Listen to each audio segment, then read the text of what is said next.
de vida. Emprego e desemprego, cesta básica, tarifas públicas, salário mínimo. Agora, na Brasil Atual, a análise do DIEESE. E a partir de agora, vamos ter a participação de José Silvestre, diretor adjunto do DIEESE, a quem dou meu bom dia. Como vai, Silvestre? Bom dia, tudo bem? Tudo certo, dentro das possibilidades, né? Mas felizmente o ano está terminando, né? A gente achou que não ia terminar, mas de fato estamos a poucos dias da virada de 2020. Mas 2021 a gente vai ter alguns efeitos colaterais de 2020 e um deles é o desemprego, que tem batido sucessivos recordes. Já supera a marca de 14 milhões de brasileiros, segundo dados do IBGE. De maio a novembro houve um acréscimo no número de desempregados na ordem de 4 milhões, ou seja, 40%. No entanto, quando olhamos na comparação com o mês anterior de outubro, houve quase que uma estabilidade. Estabilidade é uma palavra complicada, né, Silvestre? Mas eu queria saber, para a gente começar aí o seu comentário, a gente dá para dizer que o pior já passou ou está só começando quando a gente está falando em desemprego? Não, primeiro eu diria, como você abriu a fala, dizer o seguinte: o legado de 2020 será um legado muito negativo, triste, né, em vários aspectos, né? E esse ao qual você se refere, que é a questão das condições do mercado de trabalho e particularmente o desemprego, esse tende a piorar, né?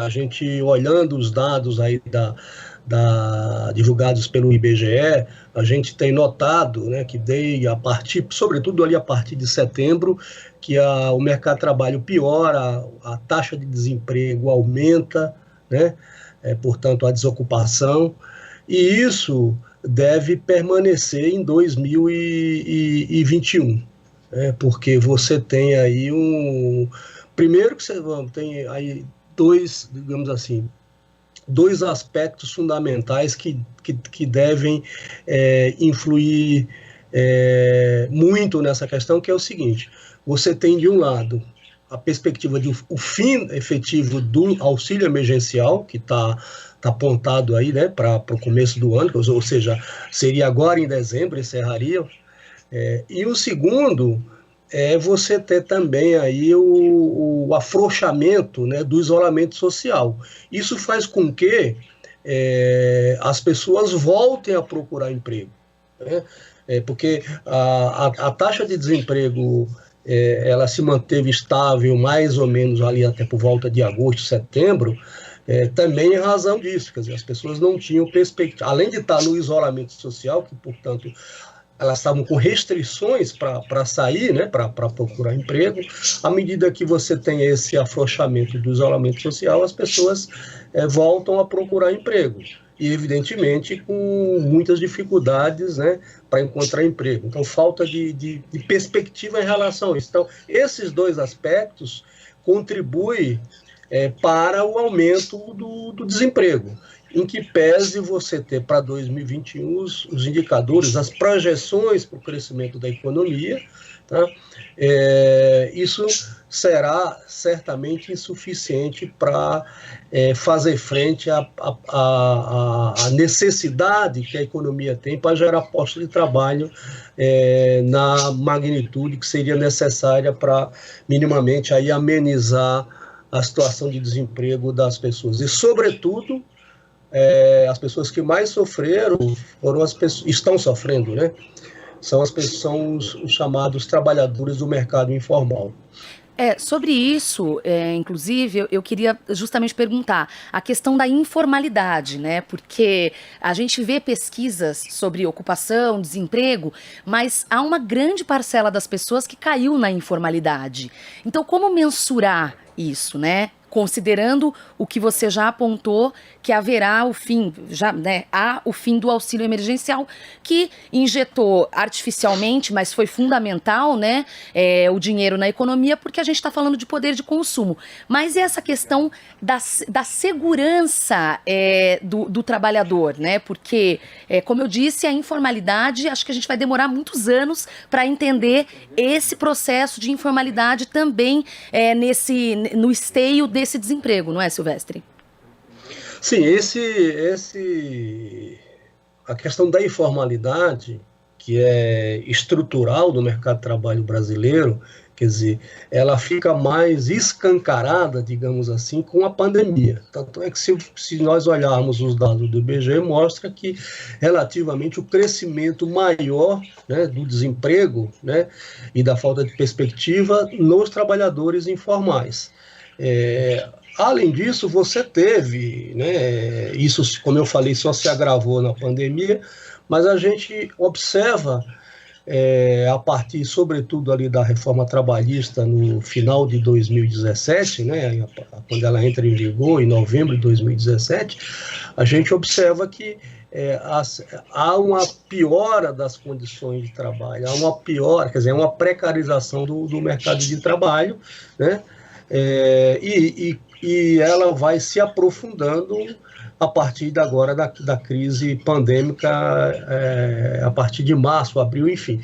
A gente tem uma evolução, digamos, dos índices, né, da informalidade. E aí eu estou me referindo não apenas à taxa de desemprego, né, mas o que efetivamente essas pessoas sofrem mais, né, porque tem maior dificuldade. Você olha, por exemplo, uma dimensão importante aí, que é um dado do mercado de trabalho, é um dado da pandemia, que é a questão do trabalho em home office, né? Quer dizer, esse trabalho em home office, por exemplo, quem é que vai entrar em home office? Na verdade, são os trabalhadores do mercado formal, tá certo? E naquelas ocupações que permite esse trabalho remoto, né? Então, isso não atinge, ou se atinge uma parcela ínfima, né, dos trabalhadores informais. Sem dúvida. E para terminar, a gente está vendo, então, enfim, todo esse cenário que você está me ajudando aqui, ajudando os ouvintes a compreender, né? Infelizmente, um cenário pessimista. Me preocupa, com relação ao poder de consumo e o fim do auxílio emergencial, a questão do endividamento.